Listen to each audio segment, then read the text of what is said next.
Island-wide audit, a primetime news story on fire safety in schools spurs the government to act.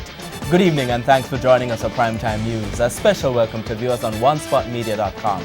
I'm Archibald Gordon. And I'm Doreen Samuels. Also this evening, health risk. Details on what's causing Cornwall Regional Hospital workers to get ill. Bloodletting, cops probe double killing in St. Catherine. Beware, a warning from the police to people spreading fake stories. Hard labor, Junior Minister defends the prison system. In business news, expansion investors can get all the economic data for Jamaica in one place. There's also sports commentary and weather in the Primetime Newscast. But before the break, the feedback question.